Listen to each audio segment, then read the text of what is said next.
Bonjour, je vais essayer de vous démontrer en 2 minutes l'utilité d'une éolienne pour la propulsion des navires en mer. Tout d'abord, remplaçons le gréement du voilier par une éolienne traditionnelle.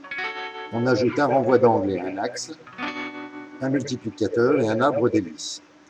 Pour réduire la gîte, une éolienne à axe verticale fera descendre le centre de gravité.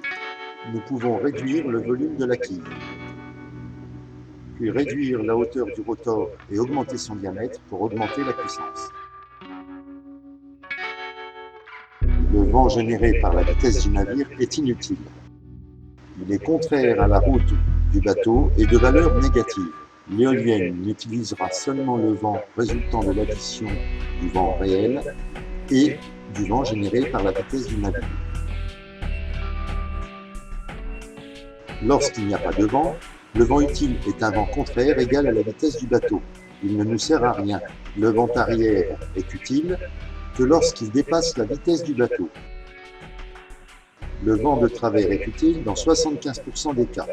Cela dépend de l'angle avec lequel il aborde le bateau. Il agit sur la dérive, mais pratiquement pas sur la puissance moteur. Le vent de face est un ennemi. Nous verrons tout à l'heure comment l'éviter. Nous utiliserons un aérogénérateur à géométrie variable. Il permet de recharger les batteries qui alimentent les moteurs. Lorsqu'il n'y a pas de vent, l'éolienne est neutralisée, elle ne sert à rien. Par vent arrière, l'éolienne ne s'ouvre que lorsque le vent dépasse la vitesse du bateau. Nous pouvons ainsi réduire la puissance des moteurs et recharger nos batteries. Le vent de travers est plus utile. Nous ouvrirons l'éolienne dès que sa puissance nous permettra d'annuler le vent généré par la vitesse du bateau.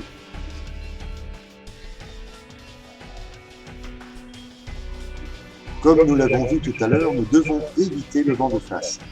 Il suffit alors de tirer des bords ou de modifier notre route pour nous retrouver en configuration vent de travers. Il est possible de gérer l'éolienne automatiquement grâce à un compas contact qui commandera l'ouverture et la fermeture de celle-ci. La zone rouge indique les vents résultants contraires, donc la fermeture de l'éolienne. La zone verte indique les vents résultants favorables, l'ouverture de l'éolienne et la recharge des batteries.